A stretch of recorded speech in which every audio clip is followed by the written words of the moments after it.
Genial. Entonces arrancamos con el capítulo 5 en esta ocasión, en donde vamos a estudiar y entender, digamos, la forma en la que nosotros calculamos, o vamos a calcular a partir de ahora, los centroides y centro de gravedad. Eventualmente centro de masa, etcétera, también lo estaríamos analizando. ¿Okay? Más bien es para poder entender cómo se dan estas distribuciones de cargas, de pesos, y eventualmente saber cómo analizarlas. Esto es sumamente importante, o quizás podría servirnos de herramienta en el momento en el que tengamos que calcular inercias respecto a ciertos ejes en específico y demás, ¿verdad? Que justamente eso vamos a darlo en el capítulo 9, ¿verdad? Cuando trabajemos con inercia y momentos de inercia. Entonces, esto es algo más básico aún. Ok, entonces lo primero sería tratar de identificar qué podríamos entender por centro de gravedad de un cuerpo. Ok, a ver un poco qué creen ustedes o qué entienden ustedes por centro de gravedad de un cuerpo. No importa si es bidimensional, tridimensional, ok, nada más para ver qué entendemos por eso. No importa si no es tampoco una definición del libro.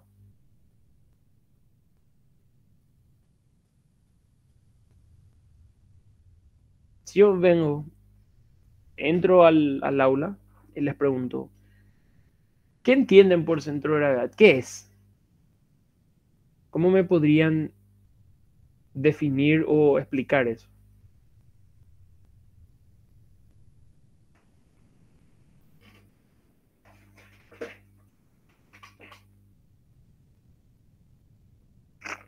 Sería donde consideramos que actúa la fuerza con la que la Tierra le atrae a un cuerpo. Genial, está súper bien. Entonces, es el punto, podemos decir, en donde estaría actuando toda la fuerza debido a la masa y a la gravedad, evidentemente, ¿verdad? Que actúa en un cuerpo. ¿Ok? Entonces yo podría reducir toda la masa o concentrar toda esa masa en un punto y el efecto externo o global de ese cuerpo no cambiaría. ¿Ok? Entonces de repente es interesante conocer eso, porque más adelante vamos a darnos cuenta o vamos a buscar las distintas formas de equilibrio teniendo en cuenta, por ejemplo, el centro de gravedad del cuerpo o haciendo referencia al centro de gravedad. Entonces yo puedo tener, por ejemplo, en este caso, una placa de un espesor constante, ¿ok? Por ejemplo, como muestra en la figura, de una forma súper genérica, y me gustaría conocer ese centro de gravedad, es decir, dónde podría estar actuando la resultante de la fuerza generada por la masa del cuerpo. Entonces lo ideal sería, bueno, en general tener siempre referenciados respecto a algún eje, ok, en este caso respecto a este origen O. Sería bueno identificar cada uno de los elementos diferenciales. Aquí no se ve nomás en rojo, voy a poner en azul. Cada uno de los elementos diferenciales con un peso o con una masa bastante pequeña. ¿Okay? También diferencial, evidentemente. Y expresar sus coordenadas. Eso sería la forma genérica. Entonces, ¿cómo es que yo resuelvo? La idea es encontrar, no sé por qué aquí no apareció, la idea es encontrar el aporte de cada uno de estos puntos o elementos diferenciales, calcular la resultante y esa resultante ubicarla en un cierto punto que lo llamaremos centro de gravedad. Ese es el procedimiento. Entonces, la idea es esa masa, ese peso total, perdón, el peso total, debería ser igual a la suma de todos los pesos diferenciales. Entonces, si es que yo trato de expresarlo en forma de integral, aquí sería el peso total igual a la integral delta W. Eso es 1. Se debe dar el equilibrio en esa dirección. Por otro lado, el momento respecto a un eje, por ejemplo aquí el momento respecto al eje Y, de la suma de cada uno de los elementos, de cada uno de los elementos diferenciales, debería terminar siendo igual al momento que generaría la resultante respecto a ese eje. Totalmente lógico, para que sea equivalente. Lo mismo respecto al otro eje. Entonces, básicamente serían estas las ecuaciones con las que yo podría trabajar o las que yo podría plantear para tratar de determinar o de escribir el centro de gravedad de un elemento. El peso total, aquí, esta sumatoria infinitesimal sería prácticamente una integral del delta W de cada elemento. El momento generado por la resultante, que sería X barra, cuando escribimos así, X barra, esto es lo mismo que decir X del centro de gravedad, ¿ok? Es X centroidal en general. Y estas serían entonces las ecuaciones que yo estaría determinando, ¿verdad? Fíjense aquí, de vuelta, es I barra, porque es I centroidal, y esta no es I, esta es la I de la coordenada de este elemento diferencial. Esa es la forma genérica. Si yo entonces quisiera ahora calcular X, entonces lo que tendría que hacer es resolver esta integral de aquí. Evidentemente el delta W va a depender de si el peso de la placa es variable, es decir, si aquí hay un espesor variable en la placa o si es constante. En el caso de que sea constante, esto saldría y quedaría una integral muy simple. En el caso que varíe el delta W, bueno, voy a tener que analizar cómo varía. Eso vamos a ir viendo más adelante también, ¿verdad? De acuerdo a cómo varía la carga debido al peso. Eso sería una placa. Ahora, para un alambre o para digamos, un filamento, un elemento tan delgado que solamente estaríamos considerando su longitud. A eso me refiero. Entonces lo calculamos básicamente de una forma muy similar. Tan solo que ahora voy a tener que tener en cuenta el desarrollo del alambre. Antes tenía en cuenta la superficie de la lámina o de la placa. Ahora el desarrollo. ¿Ok? La misma idea se debe cumplir. La sumatoria de todos los elementos diferenciales, la sumatoria del peso, de los pesos de los elementos diferenciales debería ser igual a la sumatoria, o sea, al peso total. Y el momento generado respecto a ambos ejes de la sumatoria de los elementos diferenciales debería ser igual al momento generado a ambos ejes de la resultante, aplicado en el centro de gravedad. Entonces, exactamente la misma idea. Exactamente la misma idea. Ahora, varía la forma de calcular el delta W eventualmente. Pero básicamente son las mismas fórmulas genéricas. Entonces vamos aquí, al centroide de áreas. Cuando decimos centroide, o como dice aquí el título, centroide de áreas, realmente nos estamos refiriendo a un centro geométrico. Es muy distinto decir centro de gravedad que un centro geométrico. El centro de gravedad, en el centro de gravedad influye el espesor, la densidad del material, si es más ancho, más fino en alguna parte, si es más delgado, etc. Mientras que en el centroide o centro geométrico tan solo influye la forma de la sección transversal. Son elementos diferentes. ¿Pueden coincidir? Claro que sí pueden coincidir. ¿Pueden variar? Claro que pueden variar. Es para tener en cuenta. Entonces, el centroide del área. Esto coincide el centroide del área con el centro de gravedad siempre y cuando, por ejemplo, un área tenga un mismo espesor, sea de un solo material, tenga la misma densidad en todos sus puntos. Entonces ahí sí va a coincidir.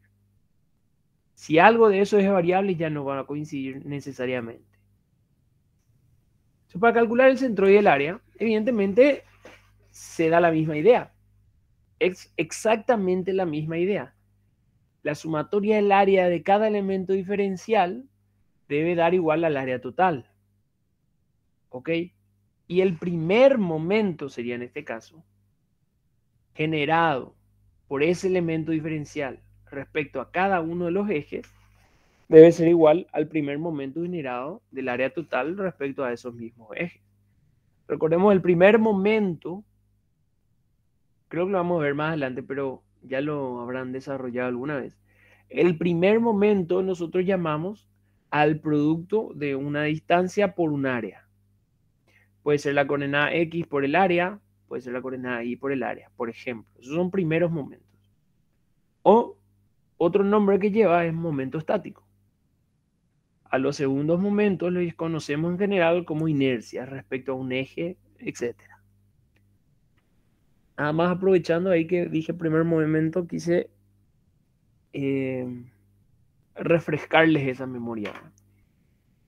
Entonces, fíjense, yo puedo expresar el peso de este elemento diferencial como el peso específico, ¿sí? El peso específico, la densidad del material, por el espesor de la lámina, por el espesor de esta placa que no se ve aquí, está en la profundidad Z, por diferencial área, porque sería un peso específico, gamma, y esto que está aquí sería un delta volumen. Y esto da, evidentemente, un delta W. La sumatoria de vuelta de todos esos elementos delta W me terminarían generando el peso total. ¿Ok?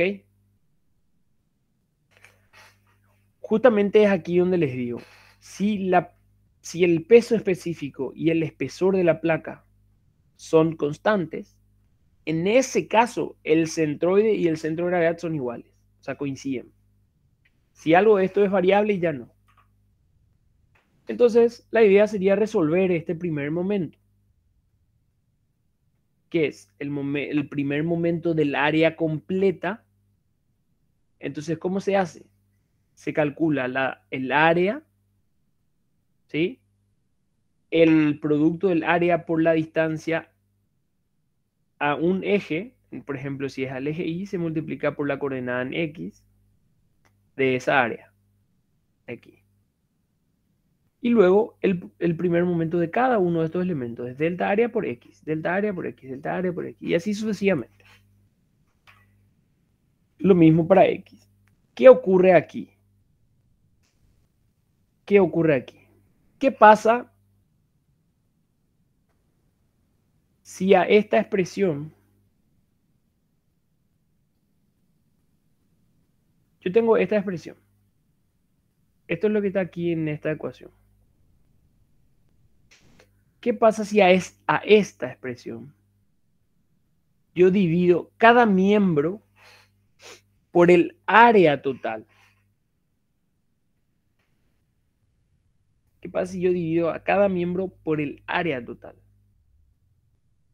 Voy a poder así determinar la posición del centroide.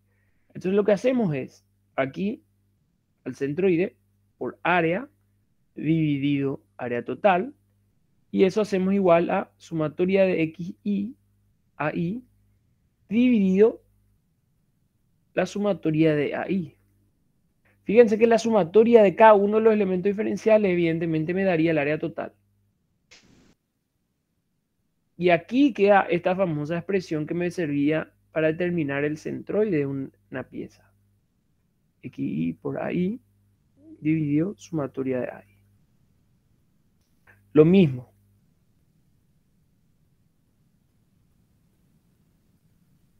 Para la coordenada en I. Y estas son las ecuaciones más comunes que nosotros utilizábamos para calcular o para el cálculo de centroides. Y sale de esta idea, ¿verdad? La integral al final no es más que una sumatoria llevada al límite. Entonces, de esta forma es la que nosotros calculamos. Y sale por igualar el momento de la resultante con el momento de las áreas infinitesimales.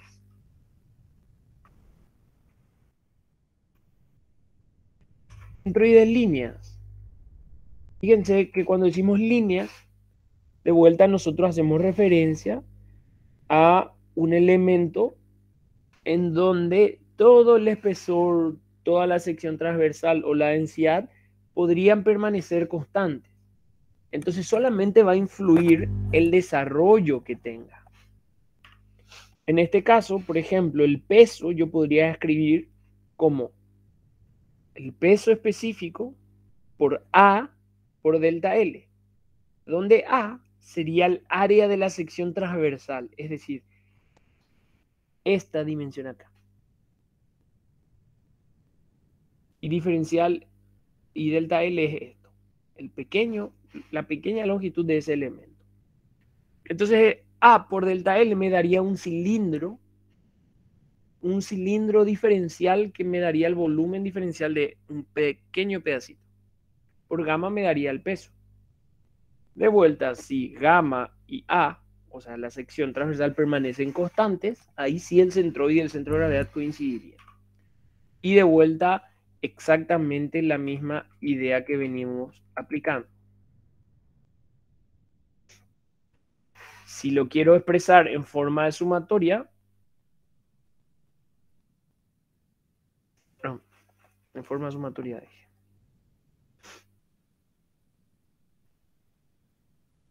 Esto sería así. ¿Ok? Si a todos les divido entre L, me quedaría esta expresión.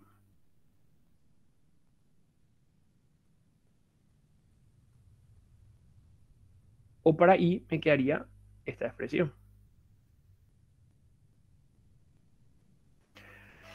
¿Por qué de repente utilizamos más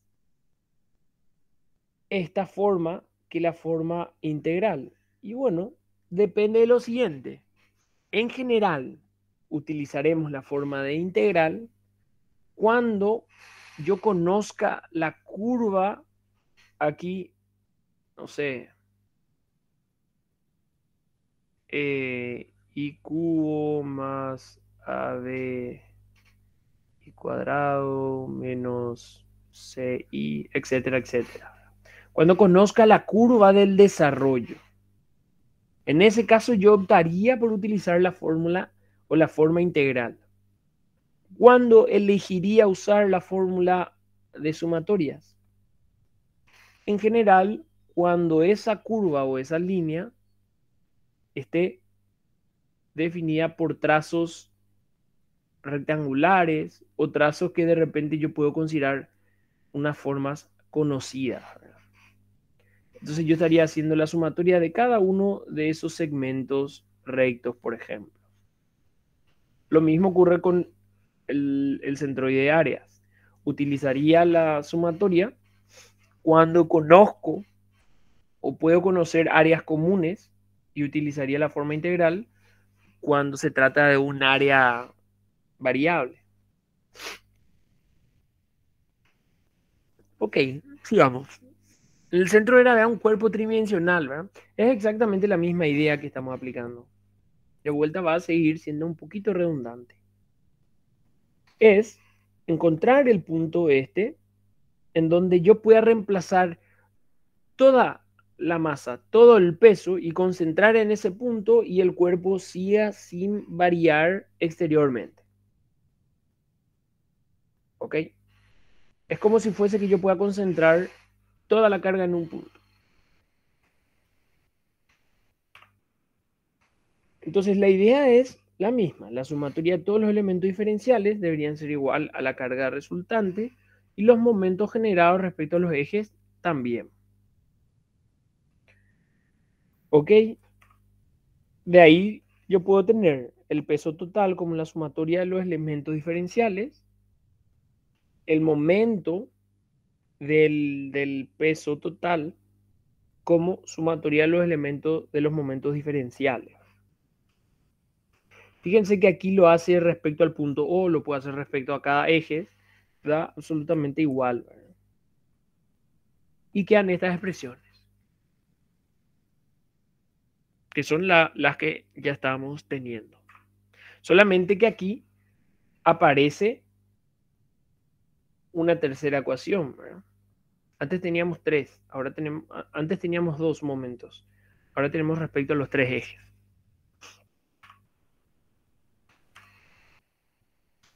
El centroide de un volumen. Entonces, de vuelta, aquí no influye, para el centroide del volumen, no influye la densidad del material. Tan solo influye la forma.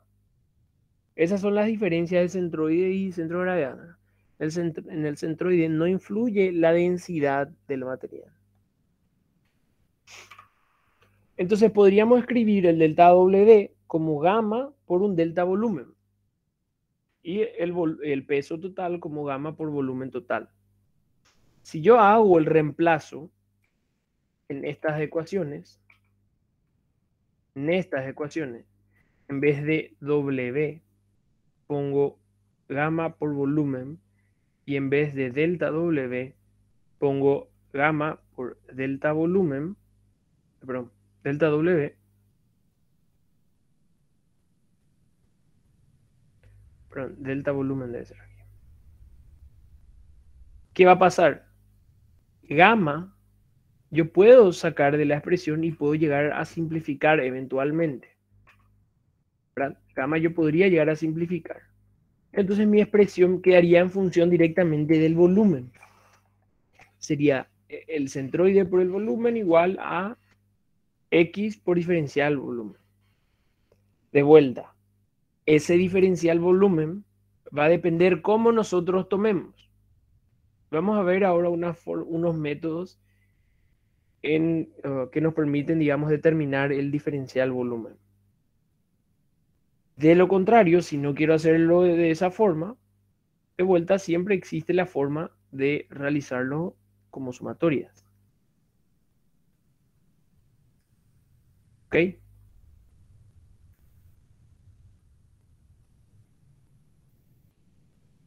Siempre está esta forma. De vuelta, aclaro, para utilizar esta forma de sumatorias, el volumen del cuerpo debe ser un volumen conocido o debe estar compuesto al menos de formas conocidas. ¿Ok? Por ejemplo, si el cuerpo era, no sé, un cubo con una pirámide, entonces yo podría llegar a resolver esto, porque eventualmente yo conozco el centroide del cubo y el centroide de la pirámide. Conozco el volumen del cubo y conozco el volumen de la pirámide. Entonces tranquilamente puedo resolverlo por sumatoria. ¿Ok? Ahora, si el cuerpo hubiese sido, por ejemplo, una base circular, ¿sí? Pero una altura algo variable así,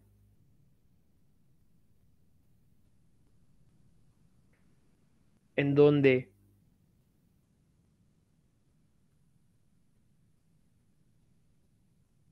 esta altura es, por ejemplo, en función a x, entonces en ese caso sí lo resolvería o lo tendría que resolver de la manera integral. Esas son las diferencias.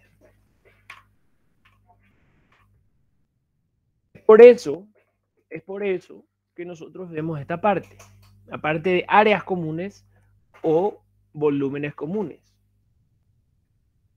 Centroide de áreas comunes, ¿por qué por qué es interesante recordar? ¿Por qué es interesante manejar esto? Porque si ahora yo veo una sección transversal en forma de casita,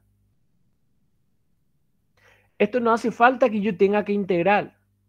Esto yo tranquilamente podría convertir como una sumatoria de lo siguiente. Aquí es área. Como una sumatoria del cuadrado más el triángulo. Son dos elementos conocidos, son dos áreas comunes. Son dos áreas fáciles que yo puedo llegar a determinar. Entonces no hace falta que yo integre, porque yo puedo trabajar de esta forma. Es más simple, más sencillo, más rápido. Entonces de vuelta, esta parte me gustaría que le echen una mirada al libro, ¿no? Tiene una tabla en donde muestra la forma, muestra las dimensiones y muestra los centroides para cada tipo de área. Por ejemplo, ahí hay una forma triangular, un cuarto de circunferencia, perdón, un cuarto de círculo, medio círculo, están las coordenadas en X, en Y, el área, un área elíptica, semielíptica, de vuelta a las coordenadas. Esto sería bueno que usted lo sepa. ¿Ok? ¿Cómo van a ir aprendiendo? ¿Cómo van a ir memorizando esto? Bueno, y quizás ya lo saben, quizás ya lo saben. O de lo contrario, a medida que van practicando, también van utilizando y lo van recordando. En general, yo no les voy a proveer de los centroides de áreas comunes, salvo que sea algo elíptico y demás, ¿verdad? Ahí seguramente sí. Pero si es algún triángulo, cuadrado, un círculo, básicamente deberían manejarlos ustedes. Si es semiparabólica, si son áreas parabólicas. Fíjense que esto no solamente nos sirve para determinar áreas o inercias, sino que también nos van a permitir a nosotros calcular más adelante el efecto de cargas distribuidas o el momento flector de una carga distribuida. ¿Por qué? Porque áreas parabólicas son generadas, por ejemplo, por cargas distribuidas, por cargas uniformemente distribuidas. Entonces todo nos va a servir para todo. Entonces es bueno aprender, es bueno saber. De vuelta, esto sería bueno que lo miren. En junta parabólica, esto también es bueno porque sería el efecto de un momento flector de una carga distribuida en un voladizo. Por ejemplo, yo podría tener una viga de esta forma, en la cual tengo una carga distribuida así.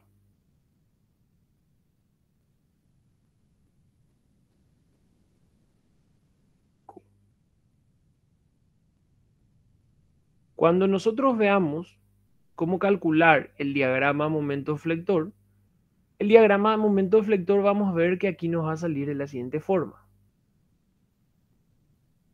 Esto nos va a salir algo así. Negativo aquí. Y aquí sería el pico de la parábola QL cuadrado sobre 2.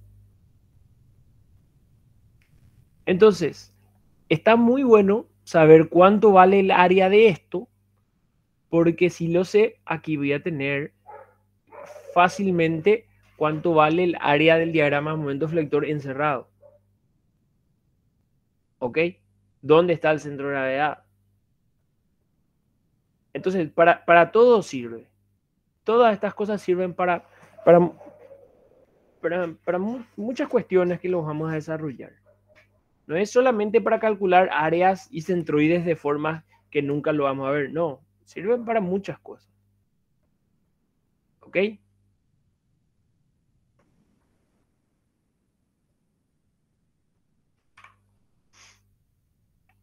Ahí muestra una enjuta general.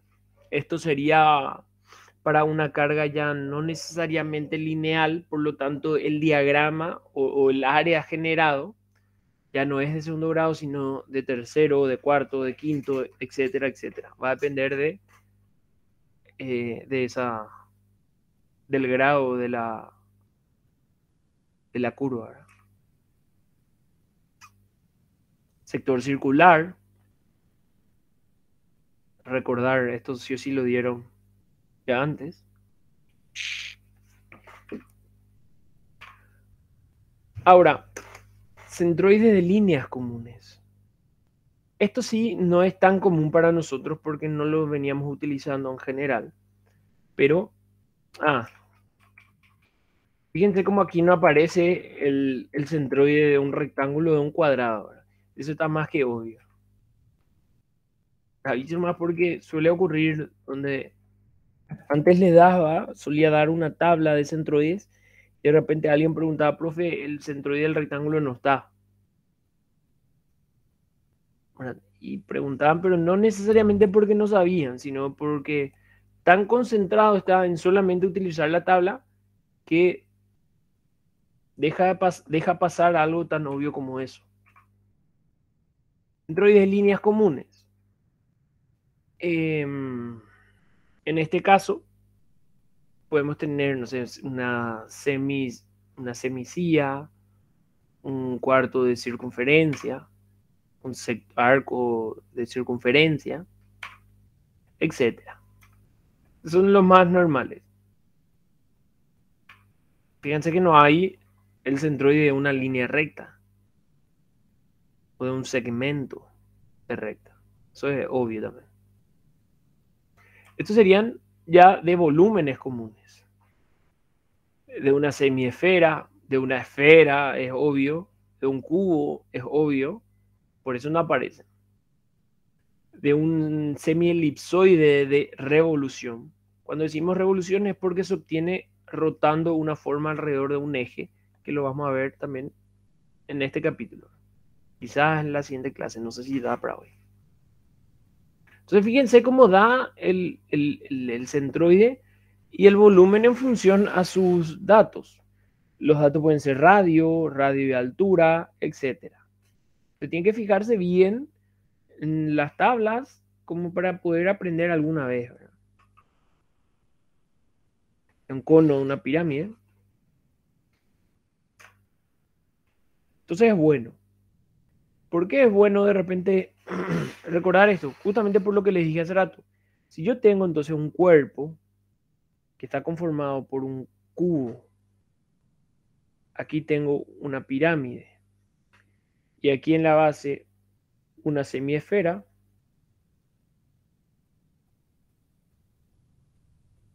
¿ok? Si tengo eso, entonces para mí es fácil, porque para mí sería la pirámide, el cubo y la semiesfera.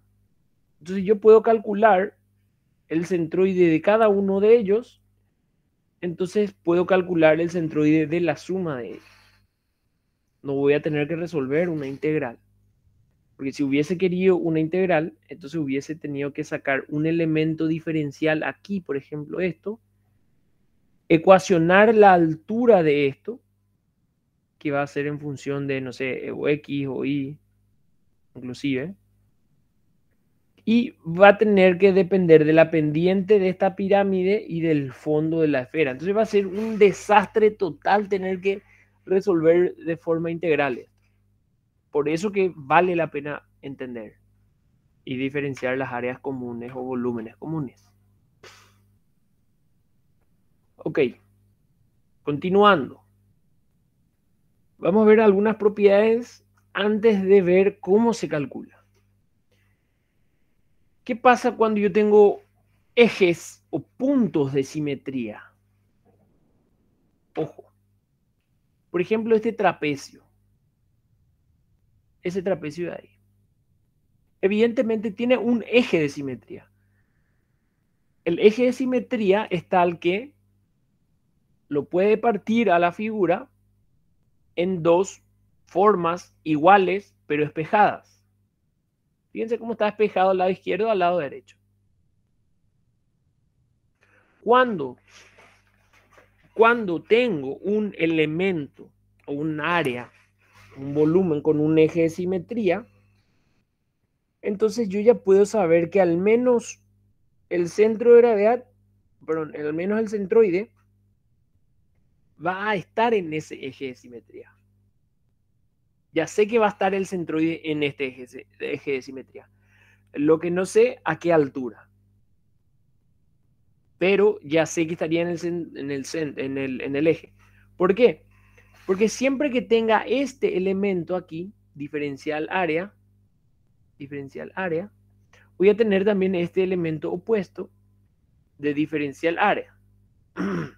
Pero cuando yo haga la sumatoria de x y área y, voy a tener el de la izquierda es menos x por área y el de la derecha es x por área. Esta suma va a terminar siendo 0. Y eso va a ocurrir con cada uno de estos puntos, ya que son simétricos. Entonces, en este caso, el centroide estaría en 0, estaría sobre esta línea. Ahora lo único que me quedaría calcular entonces sería cuál es la profundidad de I. Y eso lo calculo tranquilamente.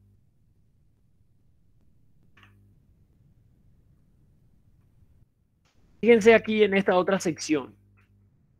Esta otra sección tiene un eje B de simetría. Al tener el eje B de simetría, ¿qué significa? Que el centroide debería estar, voy a poner en otro color, en azul. El centroide debería estar en alguna parte de todo este eje, en alguna parte de esto. ¿Sí? Pero a su vez tiene otro eje de simetría que es el eje D. Entonces el centroide debería estar en alguno de todos estos puntos. ¿Ok? Como se cruzan evidentemente en un punto y ambos ejes le deben contener al centroide, ahí es evidente que el centroide va a ser justamente en la intersección, porque debe cumplir la condición de ambos ejes de simetría. Entonces, cuando tengo dos ejes de simetría, el centroide está en la intersección de esos ejes. ¿Ok? Está en la intersección de dichos ejes. ¿Por qué vemos estas cuestiones? Por justamente ahorrar trabajo, digamos, a la hora de analizar una sección. Cuando vemos una sección que tiene doble eje y simetría, entonces ya sabemos el centro de gravedad. Ya nos vamos a lo que nos interesa. ¿Ok? Si tiene un centro de gravedad, bueno, una de las coordenadas nada más sería la que me faltaría calcular.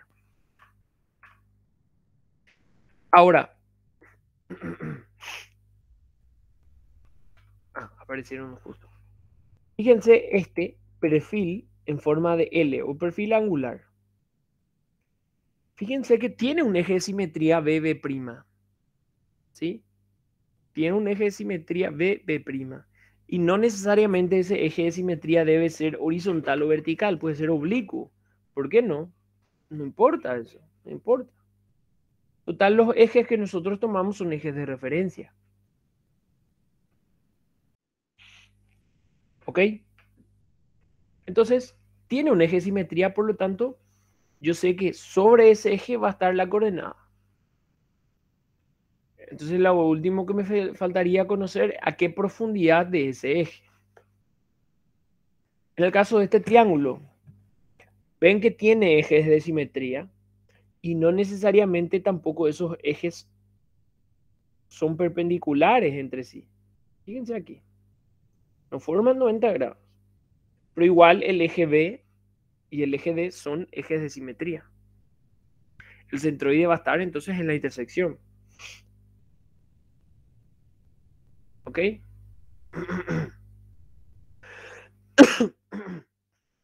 Ahora bien,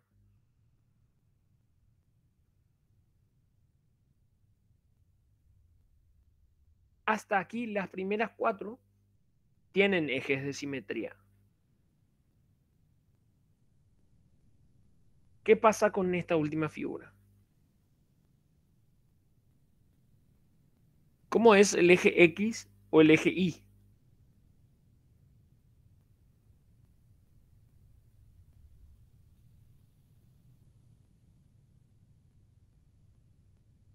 ¿Son ejes de simetría?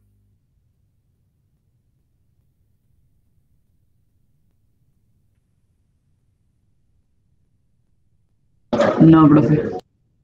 No. Si el eje X, por ejemplo, hubiese sido un eje de simetría, la forma hubiese sido algo así.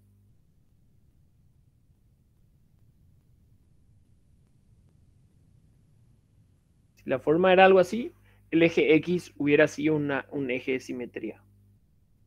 Ahora, si el eje Y hubiese sido un eje de simetría, la forma hubiese sido algo así.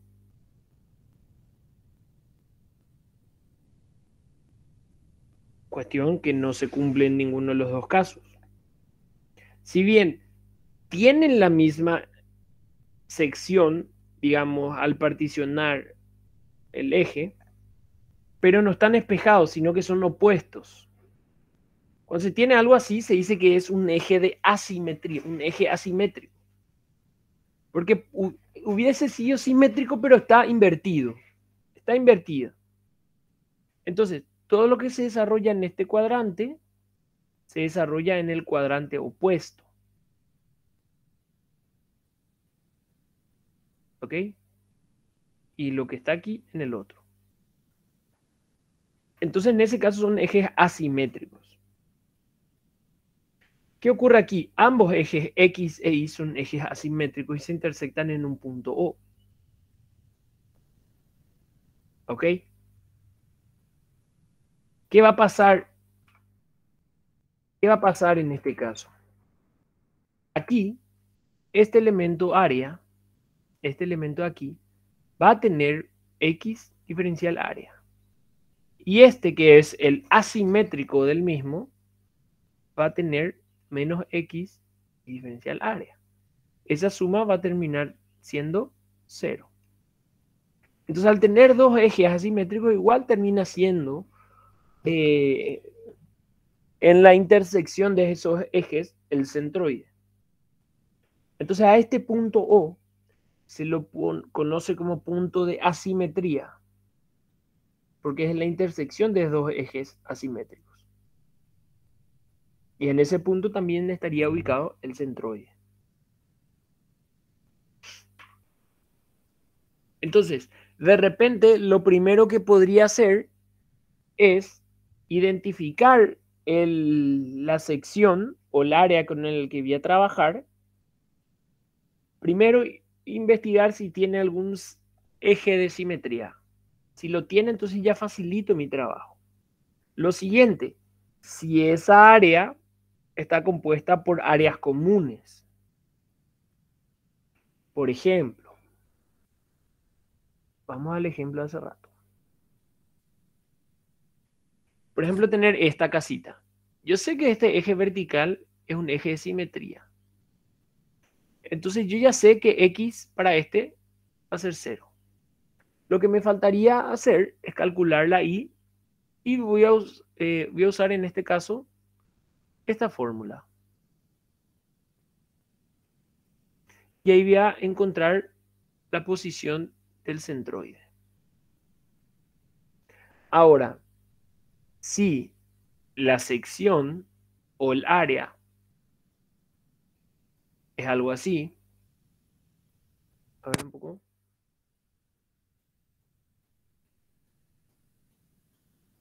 Eh,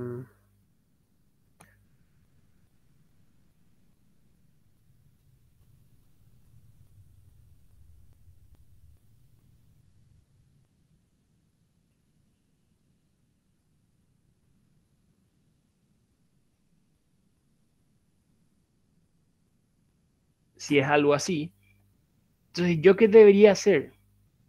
Ahí es donde yo voy a optar por el método de la integral. ¿Cómo hacíamos? Definía un elemento diferencial para mi integración de un espesor pequeñito, delta X podría llamarlo, y una altura Y, una altura H, una altura Y. Para eso debo conocer la ecuación de esta curva, que podría ser, no sé, 1 más coseno de a veces tita. Entonces debería poder calcular la altura, ya tengo aquí la altura, en función de x, o x veces tita, no importa, x veces tita, y el área diferencial de ese elemento sería y diferencial x, en donde y debería escribir como la ecuación de x, tita, etcétera, diferencial x, todo esto, y si quiero calcular el área sería la integral. Entonces, si yo identifico las formas comunes, el trabajo que me ahorro es bastante. Hay situaciones en donde voy a poder identificar y hay situaciones donde no. Necesariamente voy a tener que llegar a la integración. Por eso que vamos a ver cómo hacer. Recordemos estas ecuaciones. Entonces, lo que yo tendría que lograr explicar aquí es diferencial área, establecerlo como una función. Entonces, fíjense esto, un semicírculo sería en este caso, ¿verdad? No, un cuarto de círculo. Fíjense que aquí hay un espacio variable, ¿verdad? Aquí está la ecuación del punto en las coordenadas de ese punto en X e Y. Y me da esto. Para poder lograr determinar toda esta área que está aquí, entonces yo puedo hacer un recorrido como muestra en la gráfica. Un recorrido con un rectángulo vertical, donde ese rectángulo vertical va a ser mi diferencial área. ¿Cuánto vale el área de este rectángulo?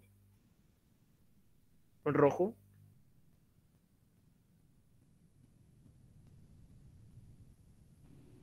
Diferencial X por Y. Diferencial X por Y, nada más. Al ser un rectángulo es base por altura. La base es de X, la altura es Y. Ahora, Y va a tener una función. Para eso debo conocer la función de este borde. ¿Ok?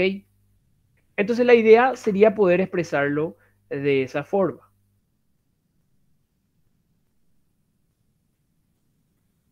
Fíjense, aquí. El área puede ser que yo conozca, es un cuarto de círculo, no hay problema. El centroide del cuarto de círculo puede ser que lo conozca, no hay problema. O si no, lo despejo. Esto es lo que quiero calcular. Y aquí me queda x por diferencial área.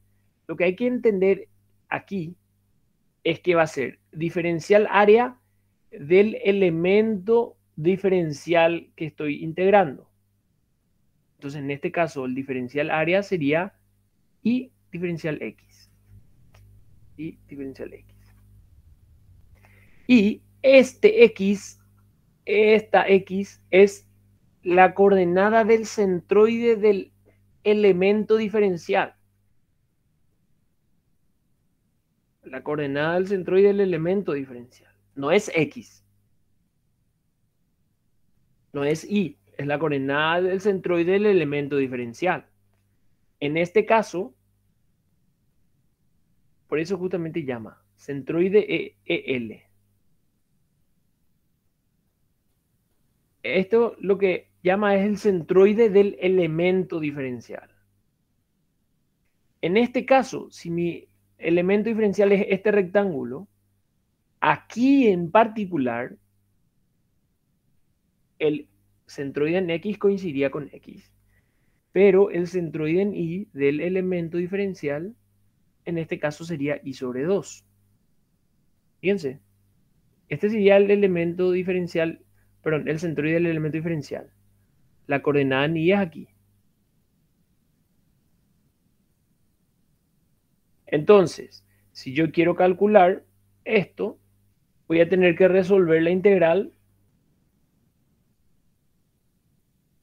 X diferencial área, en donde X se mantiene así quedaría x diferencial área y diferencial x. Integral. Para el otro caso, para el otro eje, entonces yo debería resolver y diferencial área. Pero es y del elemento, entonces sería este de aquí.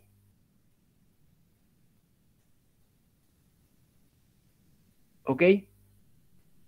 Y aquí tengo x por y diferencial x, por ejemplo. Y aquí quedaría y cuadrado sobre 2 diferencial x. Y lo último que me faltaría expresar es y en función de x. Eso llevo aquí. Y eso llevo aquí. Y ahí recién hago la integral. Aquí lo importante es recordar esto, que no coinciden con las coordenadas x e y. Porque no son las coordenadas x e y. Son las coordenadas de del centroide del elemento diferencial. Y esto debe estar de forma genérica. Que es lo que les decía. Al resolver eso, o sea, al llevar esto ahí y reemplazar, entonces ya podríamos llegar a resolver. Se dan cuenta que podría ser una ecuación cuadrática o una ecuación cúbica eventualmente. Cuando yo elijo el elemento diferencial rectangular, realmente quizás es la forma más fácil o más simple, porque ahí lo desarrollo como una integral única. Cuando mi elemento diferencial es un cubito, un cuadradito, un punto, entonces el área lo debo determinar por una integral doble. Esas son las dificultades, ¿verdad? Que yo sé que ya saben, ¿verdad? Entonces, asimismo, por ejemplo, como para esta misma área, yo tomé un rectángulo vertical, yo podría optar por este rectángulo diferencial horizontal. ¿Qué es lo único que va a cambiar en este elemento? El diferencial área ya no sería y por dx. ¿Cuánto sería el diferencial área de esto?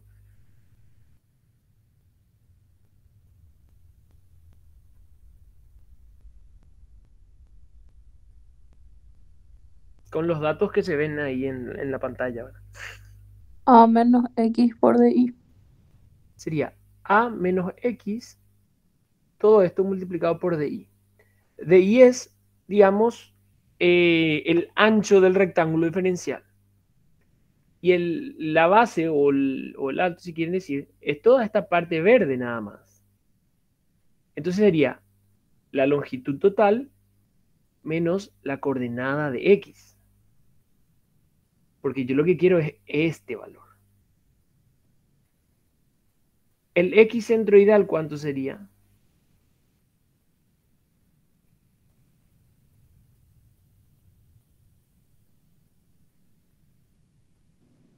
No es sobre 2. A menos X sobre 2. A menos x me da este segmento. Sobre 2 me va a dar este segmento nomás. X más A sobre D. No, no sé. Y del elemento, Y y x del elemento, yo quiero este valor.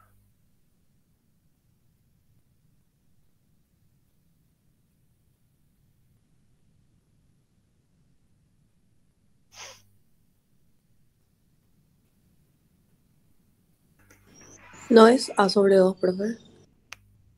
A sobre 2. A sobre 2 siempre me va a dar aquí. no es A más X sobre 2.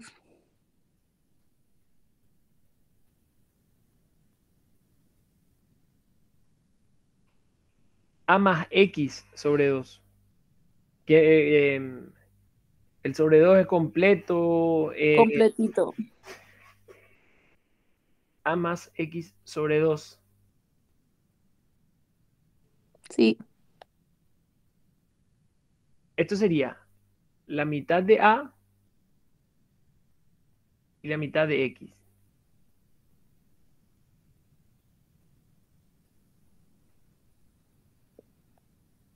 Profe, creo que es a menos x sobre 2 más x. ¿Puede ser? Todo sobre 2 Sí. más x. ¿Sí? Y esto es lo que dice la compañera.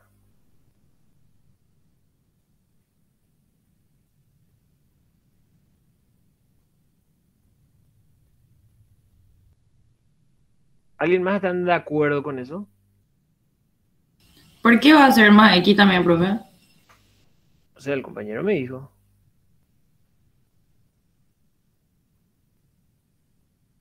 ¿Él qué hizo? Él calculó primero este de aquí, ¿verdad? Ese valor vale a menos x. Sobre 2 sería este de aquí, este segmento. ¿Sí? Y ahora le suma este valor de x.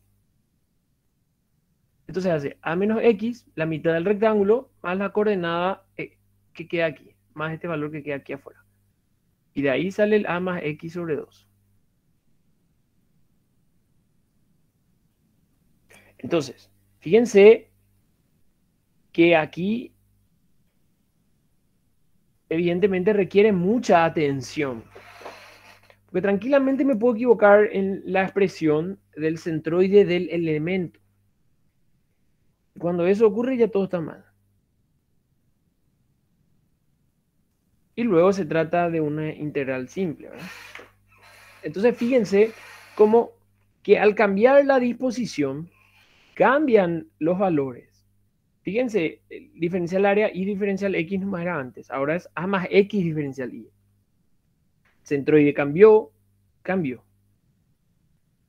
¿Cuándo voy a optar por una forma horizontal? ¿Cuándo voy a optar por una forma vertical? Y va a depender exclusivamente de nosotros. Va a depender exclusivamente de nosotros. Yo no les puedo decir, en esta situación siempre usar horizontal, en esta ocasión siempre utilizar vertical, porque va a depender de la comodidad o con lo que ustedes se sientan más seguros. Evidentemente hay situaciones donde se tiene una ventaja respecto a cuál utilizar. Supongamos, qué sé yo, estos son los ejes. Solamente para tener referencia. Y yo tengo un área así.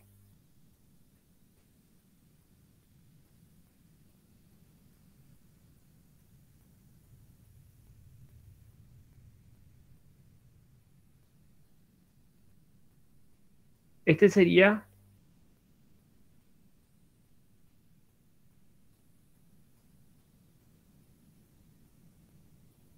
una forma, no sé,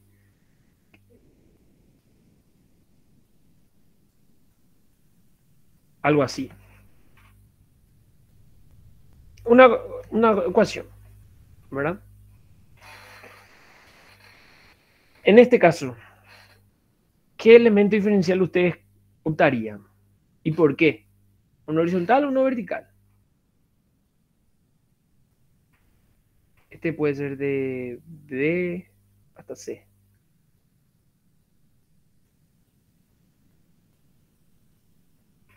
La pregunta es, ¿un elemento diferencial vertical o un elemento diferencial horizontal? ¿Y por qué, por ejemplo?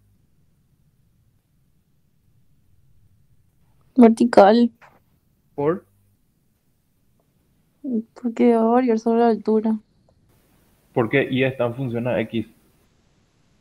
Y está en función a X, pero X también está en función a Y. O sea, tranquilamente X está en función a Y.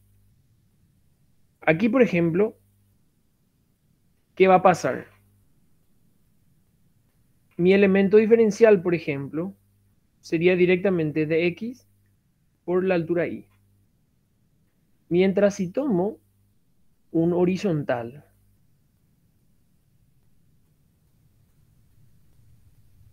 ¿sí? Mientras tomo el horizontal, el diferencial área va a ser constante en este tramo y en este tramo va a ser variable. ¿Ok? Entonces ya voy a tener que hacer dos integrales.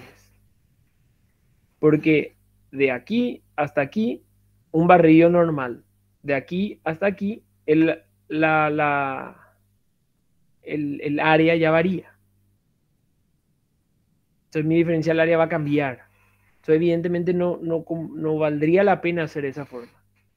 Entonces ustedes, tranquilamente al ver y pensar un poquito en la forma de la sección o del área o del volumen, ustedes van a decir, me conviene tomar una sección vertical, me conviene tomar un elemento diferencial horizontal. ¿Ok? Es algo que visualmente lo pueden llegar a identificar. También está la forma de resolver teniendo en cuenta, digamos, coordenadas polares, ¿verdad?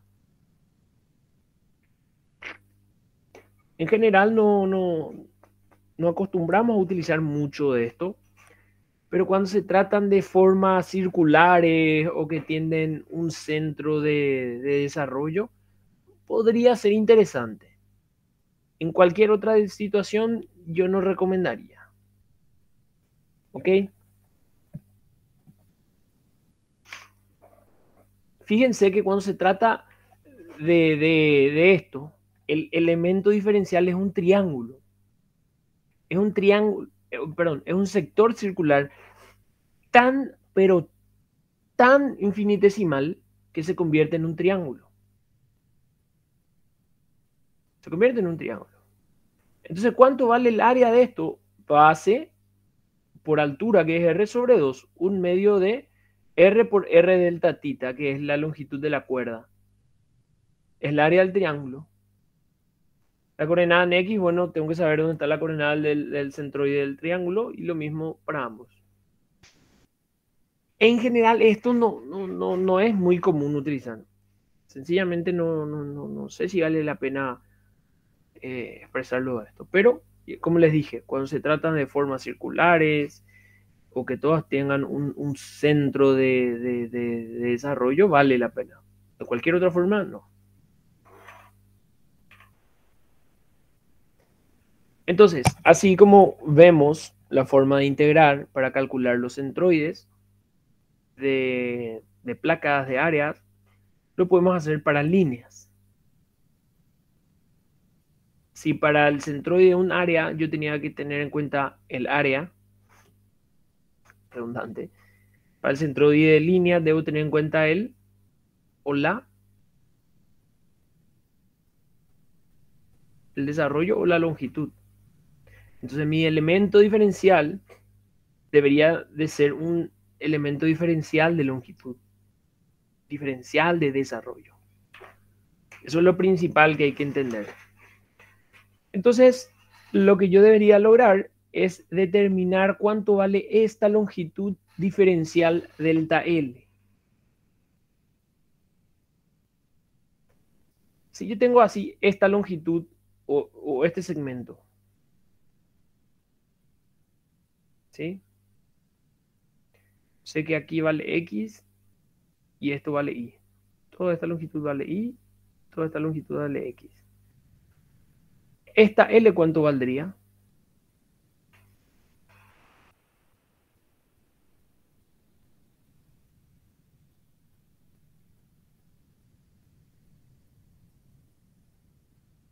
¿Cuánto valdría L si sé que aquí vale X y aquí Y? La raíz cuadrada de x al cuadrado más y al cuadrado. Categórico. ¿Y qué pasa si le agrego un delta nomás? Me voy al límite en donde esto sea tan chiquitito que sea tan confuso de diferenciar delta X, delta Y, delta L. Pero igual lo quiero expresar de forma al límite, ¿verdad? Entonces lo único que haría, diferencial X y diferencial Y al cuadrado también. Eso quedaría exactamente igual. Entonces el delta L yo obtengo según delta X y delta Y. Es decir, que tanto avanzó en X, que tanto avanzó en Y en un tramo infinitesimal. De ahí yo obtengo la fórmula para obtener el delta L. Y luego tengo que integrar ya sea o respecto a X o respecto a Y. Entonces, por eso es que aquí de repente se vuelve un poco más tedioso. Entonces, la idea es despejar ese delta L, ¿verdad? Aquí ya está directamente despejado. Pero este delta L sería el delta X al cuadrado más el diferencial I al cuadrado, o sea, delta I al cuadrado, raíz. ¿Sí? Lo que se hace aquí es lo siguiente. Saco factor común delta X cuadrado. Y entonces sale de la raíz. Al sacar el factor común delta X cuadrado es que todo lo divido entre delta X al cuadrado dentro de la raíz. Queda 1 y aquí va a quedar delta Y sobre delta X al cuadrado. Ok, de ahí sale esta ecuación. Fue una agrupación más por conveniencia. O, en todo caso, en vez de sacar delta X del factor común, saco delta Y. Y fíjense cómo la expresión va a depender si quiero integrar respecto a X o si quiero integrar respecto a Y.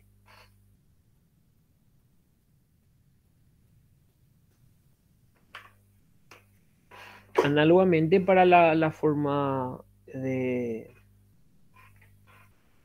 ¿Cómo se diría?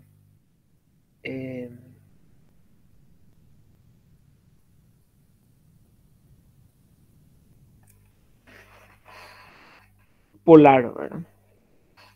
Entonces aquí la dificultad está en este personaje, delta X sobre delta Y. Tratar de determinar.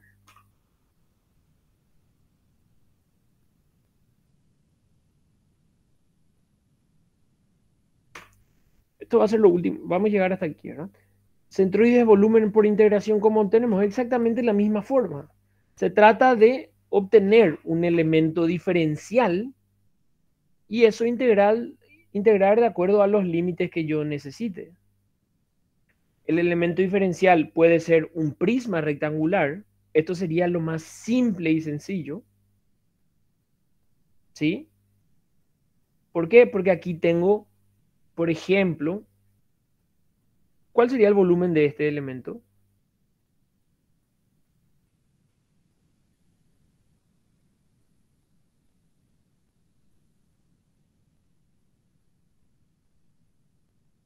Sería delta X, perdón, este es delta X, este es delta Y, por la altura Z. La única dificultad es que eventualmente esto termina siendo una doble integral.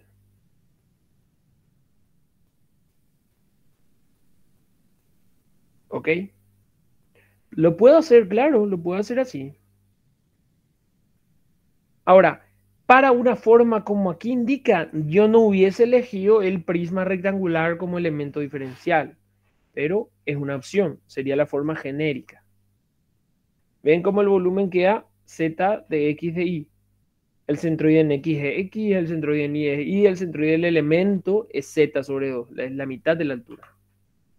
Lo que yo hubiese hecho sería tomar, por ejemplo aquí, como veo que siempre la base es circular, entonces sería el área de esto desarrollado en la integral. Entonces ahí lo que sería el diferencial volumen, sería, por ejemplo, no sé, X por un diferencial área por no sé cuánto, no sé cuánto. Y diferencial área estaría en función a X, evidentemente. ¿Por qué? Porque el radio está en función a X y va a ir aumentando. Pero ahí ya no tendría una integral doble. Tendría una integral simple. Aquí está. Fíjense, aquí el diferencial volumen sería de X de Y. Aquí el diferencial volumen sería por de X nada más. Entonces fíjense cómo el mismo volumen, en la misma forma, yo puedo obtener de una manera difícil de una manera un poco más simple. Evidentemente ambos van a arrojar los mismos valores. Si es que hacemos bien. Si hacemos mal, no.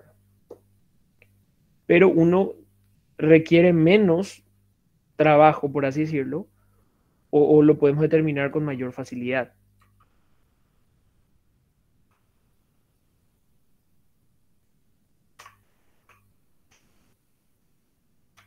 ¿Ok? Vamos a dejar hasta aquí por hoy. La siguiente Profe, parte, una pregunta. En ese tipo el radio no va variando. el radio es una función de x.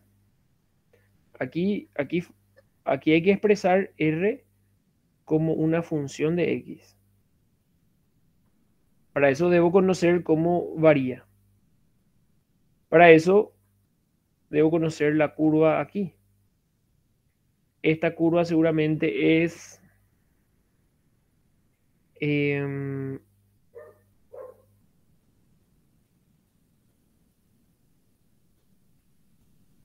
sería x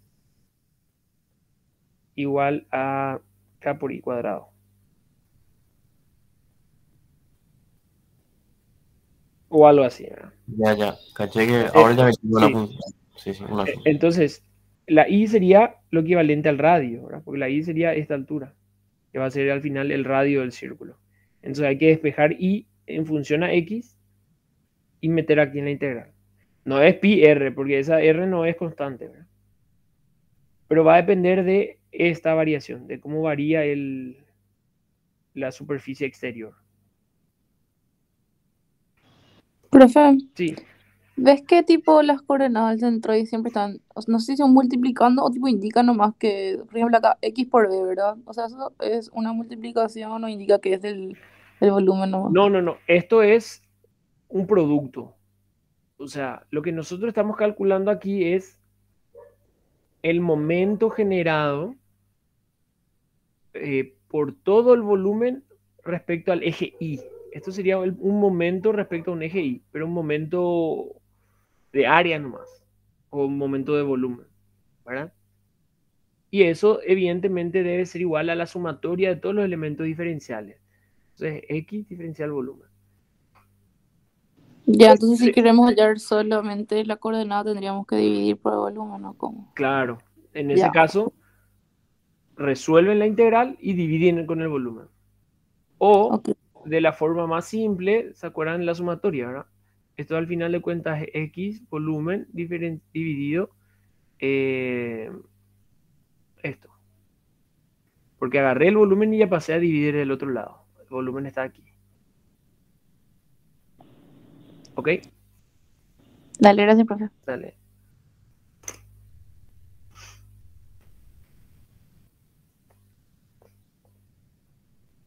Es por eso que justamente nosotros vamos a entrar a esto, ¿verdad?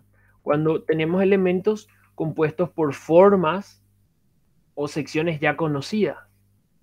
Porque ahí es mucho más fácil resolver este lado izquierdo que este lado derecho. ¿Por qué? ¿Cómo yo resolvería esto? Yo resolvería de la siguiente forma, qué sé yo, si quiero calcular x, el centroide, tendría x1, x1 por área 1 más x2 por área 2 más x3 por área 3 dividido a 1 más a 2 más a 3.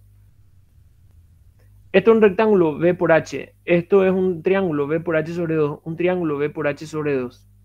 Las coordenadas están en el centro del rectángulo. Está a un tercio el ángulo recto, a un tercio el ángulo recto. Entonces todo esto es súper sencillo de calcular. Sin embargo, si hubiese querido resolver por integral, supongamos que... Voy a trazar aquí la línea como para identificar. Era aquí y esta otra línea aquí. Supongamos que yo quería trabajar con un elemento diferencial vertical. Entonces yo iba a tener un elemento diferencial aquí. Y el barrido de esto solamente iba a ser de aquí hasta aquí. ¿Por qué? Porque esta ecuación cambia aquí. Entonces yo iba a tener que resolver dos integrales para poder calcular el centroide.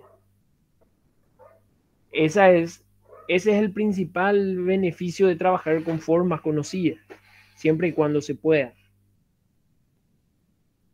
¿Ok? Lo mismo, así como estos son áreas compuestas, pueden ser cuerpos compuestos, no hay problema.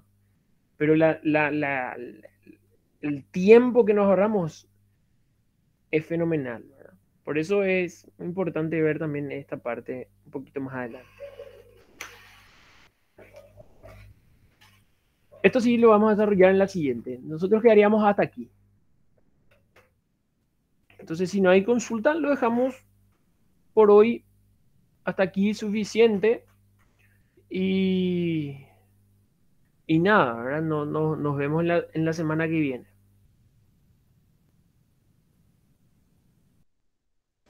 Gracias, profe. Dale. Muchas gracias por la atención. Dale, profe. Gracias, Dale, profe. Chao, profe. chao. Actualiza la lista, porfis. Dale.